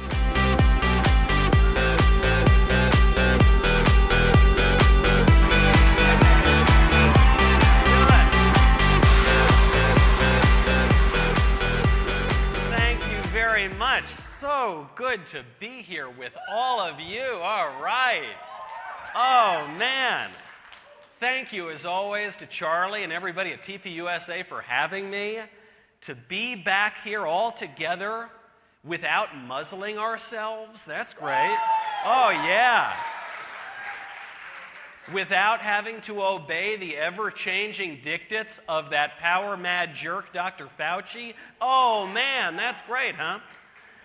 We could talk for hours about the outrages and offenses of big government and those high priests of public health who have shut down our whole country for the past year. But I actually, in a sort of sanctifying show of mercy and grace, I'm going to give Dr. Fauci a reprieve today. I am. I've gone very hard on Dr. Fauci, But Dr. Fauci and big government are not the only threats to our freedom and our American way of life. Today, I want to focus on an equally dangerous threat that conservatives have ignored for way too long. Big business. Oh, big business. You know, we talk about the absurdities of big government, Fauci and his minions flip-flopping on the masks, getting every single prediction wrong for the past year, in some cases lying to us outright. But somehow big business seems to be surpassing big government on the absurdity front, as big business proved just this week when my ice cream started yelling about white supremacy. My ice cream and I have always had a pretty straightforward relationship. When I want a nice cold treat at the end of the day, I turn to my ice cream. I do not expect, nor do I want my ice cream to lecture me about racial grievance politics and the American criminal justice system. I don't need that. Just a few days ago, though, after a police officer accidentally killed a man who was resisting arrest and attempting to flee on a weapons charge, Ben & Jerry's tweeted out, quote, "The murder of Daunte Wright is rooted in white supremacy and results from the intentional criminalization of black and brown communities. This system can't be reformed, it must be dismantled, and a real system of public safety rebuilt from the ground up. Hashtag defund the police." Now, of course, we all know none of that is true. There is no evidence that Daunte Wright was murdered. There is no evidence that his death had anything to do with white supremacy. There is no evidence that black and brown criminals have been forced into criminality by anything other than their own evil choices. And there is no evidence that our justice system is beyond reform and needs to be knocked down and rebuilt from the ground up. But all of this is secondary to the more important point that I would like to convey to Ben & Jerry's, which is, and I cannot stress this enough, you are ice cream. That is my main point I would like to convey to them. All I want from my ice cream is to cover it in sprinkles and eat it. But the libs who have taken over big business won't let us do that. They won't even let us have our ice cream. I scream, you scream, we all scream about white supremacy. But Michael, you might say, well, you wouldn't say this because you're all smart and conservative, but the squishes might say this. They would say, Michael, no, Ben & Jerry's is a private company. And the private sector can do no wrong. And there's nothing more conservative than letting leftist corporations do whatever they want. That is the line that we have been told. That is the line that we conservatives have told ourselves for the past, 15 or 20 years. Increasingly, we are seeing how ridiculous that line of argument is. In some ways, conservatives shilling for big businesses that hate our views and our country has been more destructive to the American way of life even than the leftists' big government programs. For starters, Ben & Jerry's is not just some mom-and-pop shop in Vermont. Do not let those hippie cartoons fool you.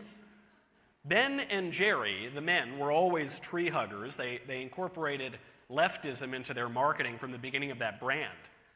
But those guys sold the business years ago. Ben & Jerry's is now part of Unilever, a massive multinational corporation based in London and the Netherlands that does upwards of $60 billion in revenue a year.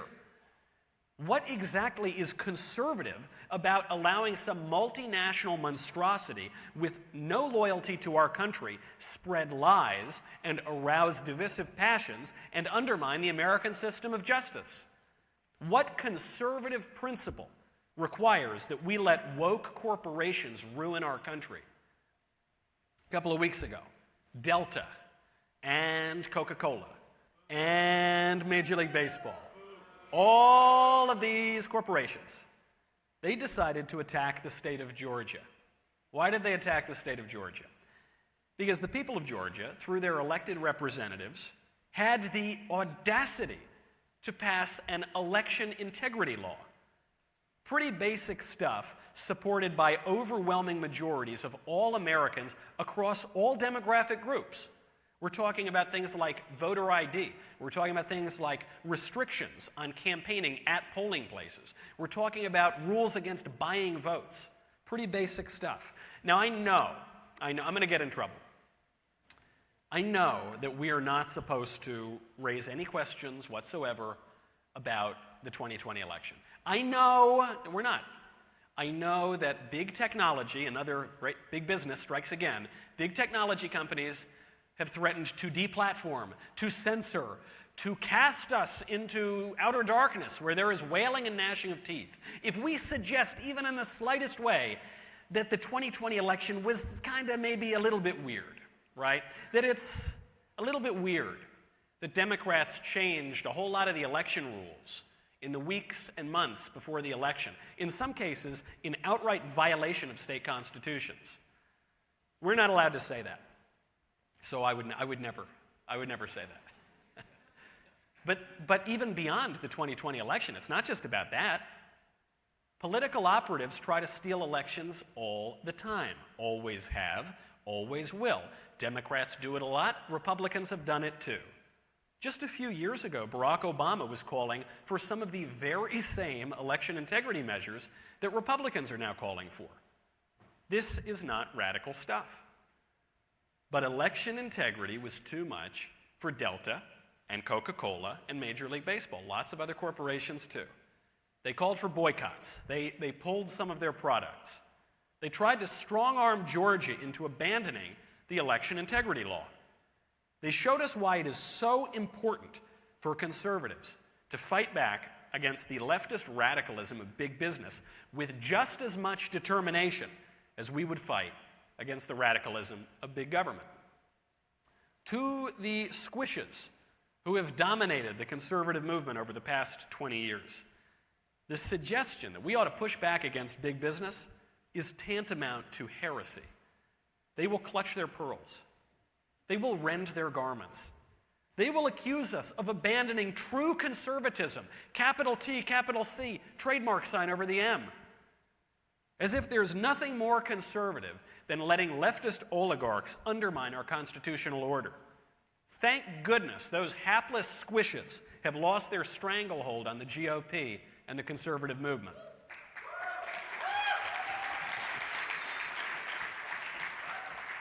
Barry Goldwater put it very well decades ago in Conscience of a Conservative. Senator Goldwater said that conservatives must, quote, henceforth make war on all monopolies, whether corporate or union, because, quote, the enemy of freedom is unrestrained power. The issue isn't even so much big versus small as it is restrained versus unrestrained, limited versus unlimited. The issue isn't so much public versus private sectors or government versus business. Ultimately, what this is coming down to is bounded versus unbounded. And really, ultimately, what it comes down to is good versus bad, build versus destroy. Big business cartels with unlimited power are in no way preferable to unchecked power in government. In many ways, they're worse. In the words of even cocaine Mitch McConnell, the face of the business-friendly GOP establishment, unrestrained businesses can constitute a, quote, shadow government, even less accountable to the people than Washington, D.C. I love business, but I make no idol out of business. I love free markets. I make no idol out of markets. The end of government, as Madison tells us, is justice. Justice means giving to each and all what it deserves. Justice means putting things in their proper place. The framers of our Constitution established our system of government to ensure for us, among other things, the blessings of liberty. Notice, not liberty itself, but the blessings of liberty, because the framers in their wisdom understood that even liberty as essential an instrument for human flourishing as ever there was, can be made into an idol and perverted, can be distorted into licentiousness, can be made to undo liberty itself. Conservatives should not squander another second, shilling for woke corporations that hate us and want to undermine our American way of life. I will put this even more bluntly, lest there be any confusion. We should wield political power to punish companies that seek to upend our country, and we should encourage them to reverse course. We need to summon the political courage, not just to defend liberty in the abstract, but to offer a substantive vision of the American tradition of liberty. I have long said that I hope that President Trump lives a good, long life, and that one day when he goes to his eternal reward, as we all must, I hope that he donates his body to science and his spine to the GOP and to the conservative movement.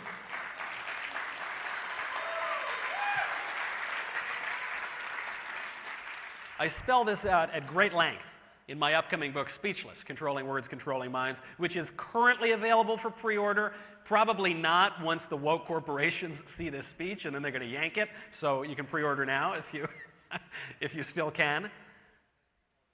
Conservatives need to offer a real alternative to the left's destructive vision.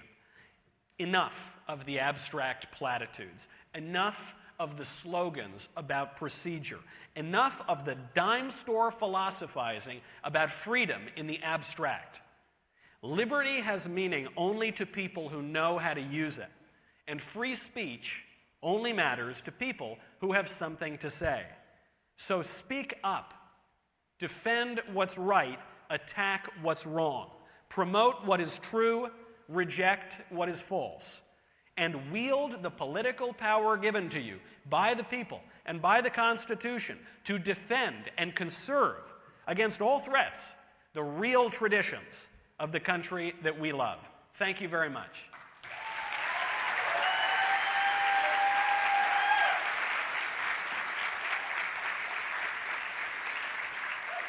Thank you very much. So I think we still have some time for questions. So I want to hear all of your questions. That's why I flew out here.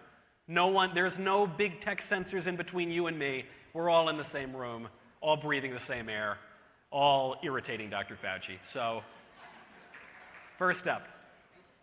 Okay, so I don't have a mic, so I'll just connect. First, it's always great seeing you. Thank you. To get to forward what you were talking about today, I wanted to ask, like, I see that big business it interferes with liberty and with society as a whole. But I'm just trying to get to the core of the solution. So essentially, like if I start a business in America and it ends up becoming a multinational corporation, right? But I still have America in my heart. Like I still have what's best for America in my heart, and I lobby for that, or I like push my views in that way. Say I move my corporation to Europe, for example, and I'm still lobbying for pro-American views.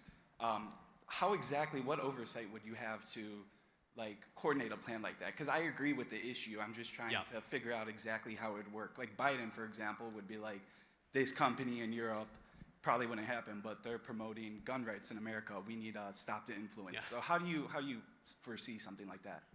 To paraphrase an answer to a similar sort of question that was once posed to Antonin Scalia, very carefully. That's how you would assess the issue. You've hit on something so important here, which is that I'm not really going after big business per se. I'm going after unrestrained, unlimited power. It's the same thing with government.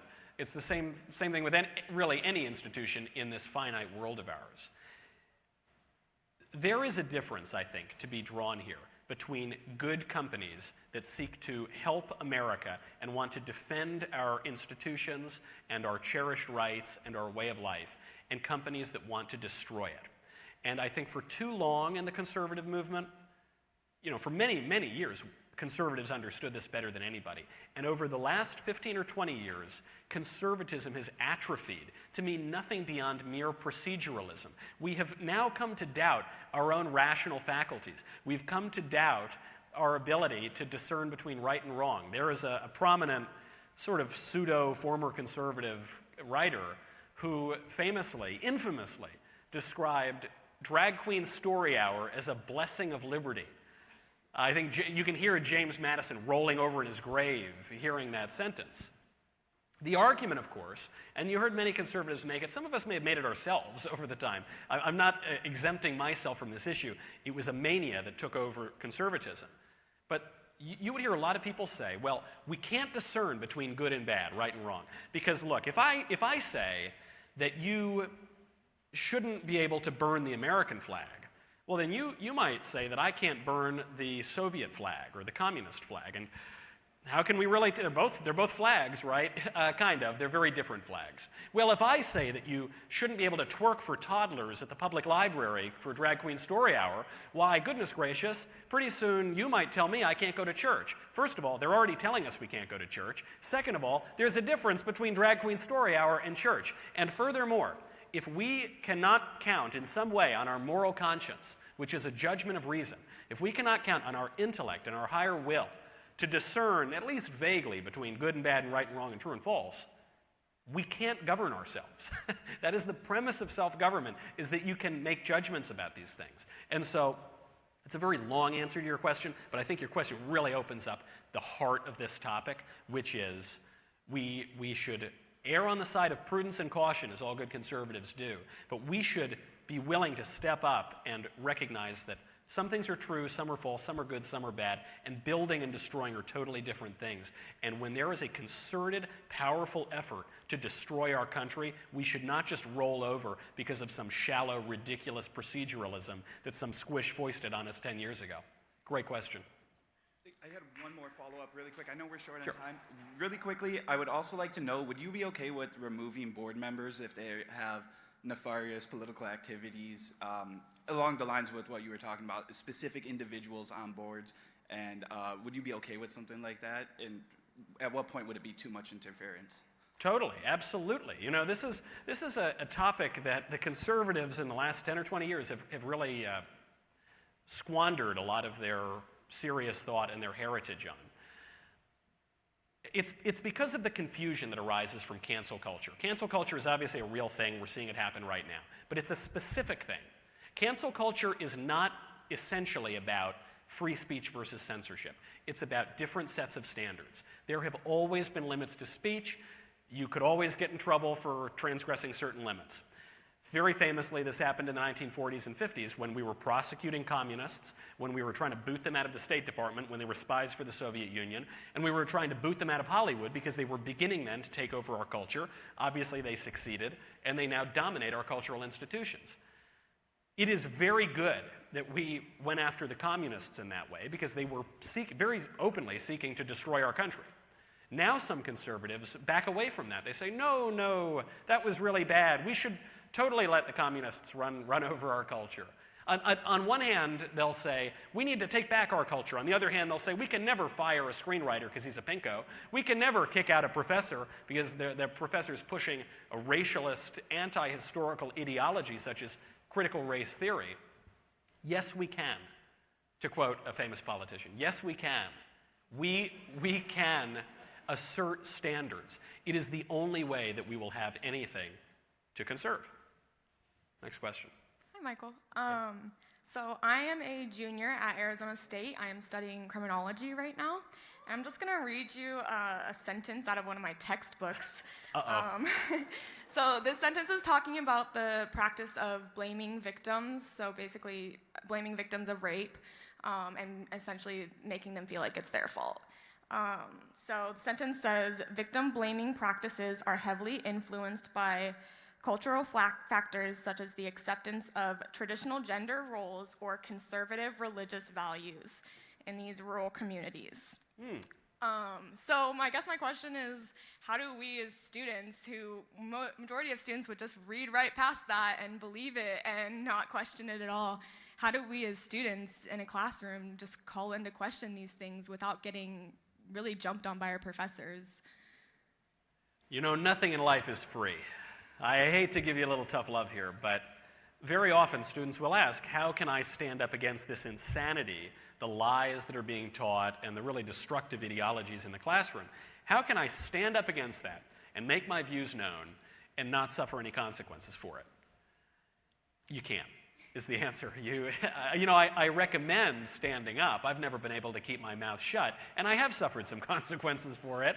But if you were to remain silent or worse, pretend to hold some views that you don't hold, all it would cost you is your integrity. So you get a slightly better grade, but you'd lose your integrity.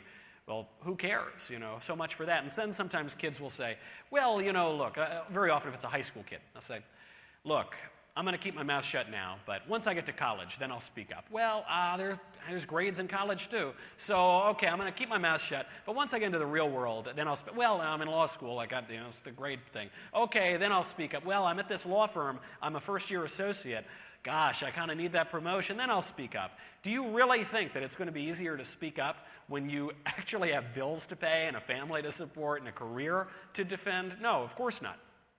Now, this doesn't mean you have to be flamboyant about it and have the MAGA hat on, waving your hand at the professor saying, you're a lib and you're totally wrong and I'm going to own you this afternoon.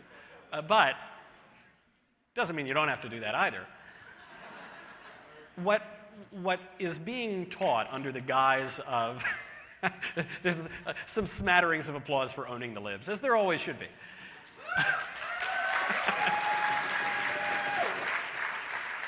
What you are being taught under the guise of criminology is a substitute philosophical and religious system.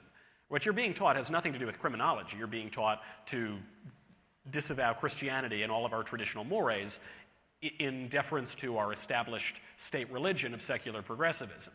Probably the teachers who are describing this to you don't even have the philosophical or theological sophistication to know that that's what they're doing, but that is what they are doing. And I think that we can complain about it all we want, but ultimately we're going to need separate educational institutions because, frankly, and I'll break with a lot of my conservative friends on this, schools have a right to have their point of view. Public schools, it gets a little dicier, but some crazy lib private school has the right to teach a very particular point of view. We sometimes draw a distinction between education and indoctrination, and the former is good and the latter is bad. They're both the same exact thing. The words mean literally the same thing, and all education has a purpose. William F. Buckley Jr., when he launched the post-war conservative movement with God and Man at Yale, he made this point clearly. He said, universities have to teach to a purpose, and if some professor is going to contradict the mission of the university, that professor should not be there. The professor should not be teaching. The idea that we talk about academic freedom, Bill Buckley called it a hoax. He said it was a superstition, which it is. We need to recognize there is a point to education. You can't teach someone how to think without, at some level, teaching them what to think. And so if some crazy liberal university is pushing Looney Tune ideas like yours is, well, if it's a public university, we can try to exert and wield political power to bring the curriculum back into line and not just open it up and include everything, but actively exclude wrong and harmful aspects of the curriculum. That's great. And for the private schools, stop giving them your money, found good conservative private schools, and teach your kids the right things and how to have a good life. Great question. Thank you. Sorry, let's see. Hello, so my name is Mark, and it's my first TPUSA event. Welcome, so good to have you. Thank you. So, I wrote this down, so I often hear the term law-abiding citizen used from conservatives while praising the police. Do you think we should be wary of using that term, which, noting that recently police associations in Texas spoke against a bill on constitutional carry due to these same police officers who enforce these unconstitutional gun laws? We aren't going to follow these laws because, as a matter of fact, America is born out of rebelling against these laws when it is wrong. That's why the Bill of Rights, those like the Second Amendment, for instance, doesn't grant us them, but enshrines it. And should we be wary of both politicians who make these laws and those who enforce these laws and hold them accountable? And I'm sorry, I couldn't hear the term that you referred to. What was that term? Which one? When you said there's a term that we're using and you didn't know if we could use it or not. Law-abiding citizen. Should we be wary of using that term given that when these laws do pass, or when, say, like such police associations have spoken against, say, the bill in Texas on constitutional carry, because God forbid if these laws, like existing gun laws, still exist in Texas, we're not going to follow them, but why are we still using that term? Yeah. And should be very wary of it because God forbid. Yeah, no, you make a great point. And I love your attention here to language. This is something that conservatives are a little sloppy on and the left is really good on. The left attempts broadly in the politically correct project to redefine reality by redefining all the terms. You see this most notably with transgenderism. If you can redefine a man to be a woman, you can redefine anything. And it ultimately cannot transform reality, but it can really color our perceptions, and it can take them a long way down the line. This is the topic of my upcoming book that will be out in June, Speechless. So when you apply that, I hate to plug the book, I never do it, but it's called Speechless. So applying this to the issue of gun rights, or really even more broadly to First Amendment issues or other sacred rights in our country, we have to be very, very specific on the language. We need to acknowledge something that is uncomfortable for conservatives, namely that the left understands free speech and censorship much better than we do.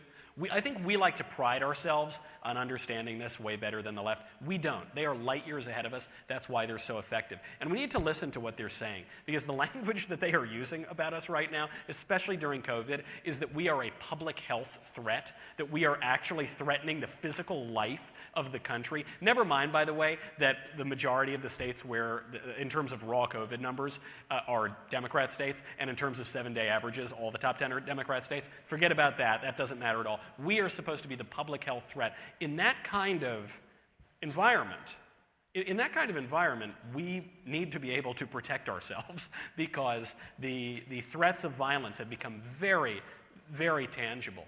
And so I agree with you. I am not willing to give an inch. I don't want to use any kind of mealy-mouthed language. Now is the moment, and I could foresee a terrible situation where the conservatives go a little bit soft. They believe that the left is going to be conciliatory. If we give even an inch on something so fundamental as the Second Amendment, we will never, ever, ever get it back. And it could seriously threaten to accelerate the upending of our republic. Great question. Yeah. And then one little side note. Is your book going to be on Amazon? By any chance? I'm sorry, all I heard was Amazon, and I got to. Is your book could be on Amazon? So it might be. The book. I think it's listed on Amazon. I think it very likely will be taken off though. Okay. And I don't say this lightly. If you had asked me 6 months ago, I'd say no, they'd leave it on.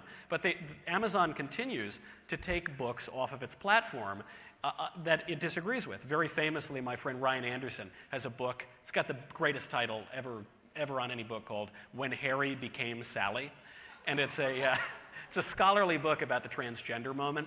So they took it off. They left up Adolf Hitler. They left up Mein Kampf. You can still order that on Amazon, but you can't get When Harry Became Sally. Why? Because the left actually benefits from having Hitler up on its website. Hitler does not threaten the left. Actually, if anything, Hitler helps the left to keep the Nazis at the front of mind so they can call all of us Nazis. But a book like When Harry Became Sally, there was another book that Amazon just took off on the same issue, and I do fear they'll do the same thing to me.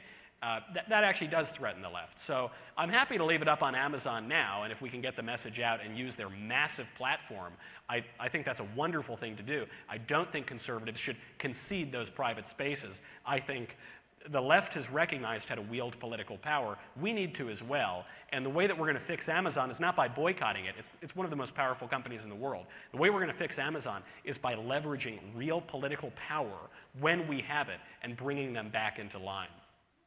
Thank you. Thank you. Great question. We've got time for one more question. One more. Hi, my name is Will Fody. I want to say this is also my first TPUSA event. And, welcome. This has been a great experience. I wanted to ask a little bit about the economy and also how it's in shambles by Hyde and Biden. Aside from that, I want to ask, how do you feel about Biden saying support small businesses and then having the audacity to say also $15 minimum wage? I just want to know your stance about that.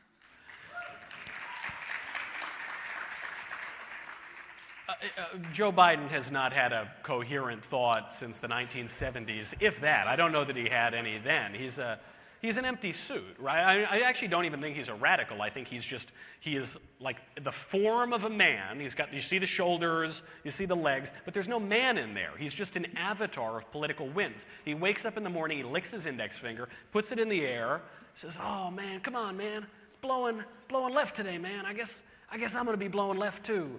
And he pushes now the most radical executive policies in the history of our country.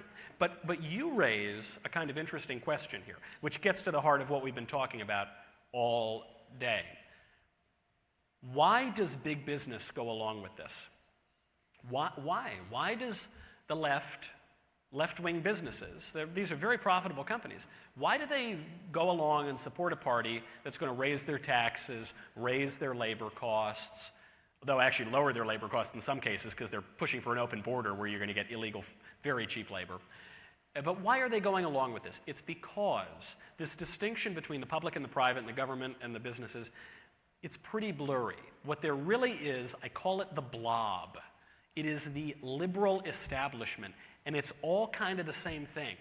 Isn't it a little weird that the universities and the administrative government and the electeds and the big businesses and the media and journalism and all of it, they just all say and do and believe the same thing?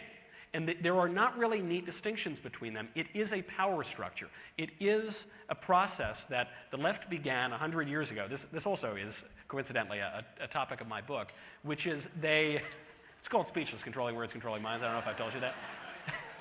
So this is a subtle campaign that very brilliant leftist theorists began, which is they recognized that the radical revolution, Marx's revolution, didn't work because he said the workers of the world are going to unite, there's going to be a class consciousness, and they're going to overthrow the powers that be that enslave them. And then the working class decided they weren't that oppressed. You know, they decided, no, actually, we kind of like our traditions and our normal way of life, and Marx was very upset about this. So then Marx's intellectual heirs realized the reason that the revolution didn't happen was because conservatives had cultural hegemony. They controlled the common sense. And so what Antonio Gramsci, this brilliant leftist theorist, decided to engage upon was a war of position. Not a war of maneuver, like you advance and you retreat, but a war of position, where you subtly attain positions of power throughout the whole establishment. And then, gradually, then suddenly, you begin to wield that power. And that is what has taken place.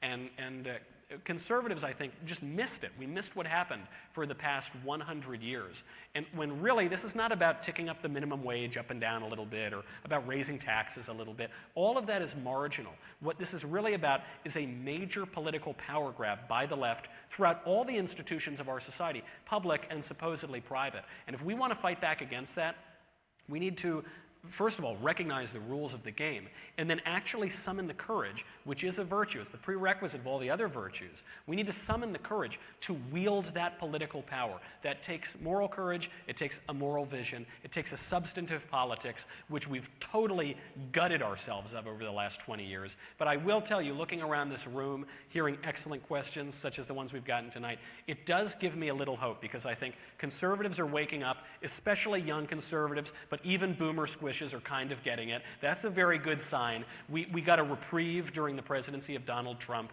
We saw a lot of old ossified platitudes fall apart during that time. And now I believe it is up to us. We can either continue on and recite the same stale old nonsense that got us nowhere, or we can begin to really use our freedom of speech and articulate a substantive vision of politics, and then maybe we got a little bit of hope, we got a fighting chance, and I'm so pleased that I'll be able to be with all of you in this big fight.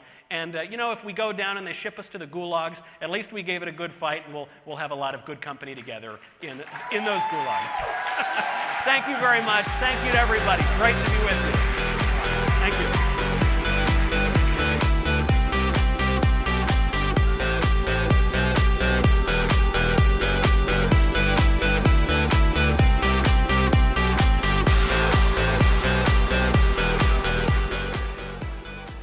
Hello. How did we like Michael Knowles? Yes. It was awesome. And what about Benny Johnson? Did we enjoy that? Awesome, guys. I love you guys. Yes. Woo! Hey, I forgot to shout out Las Vegas. Yeah, let's hear some Las Vegas. Yes, and El Paso. We're here, right? Yes.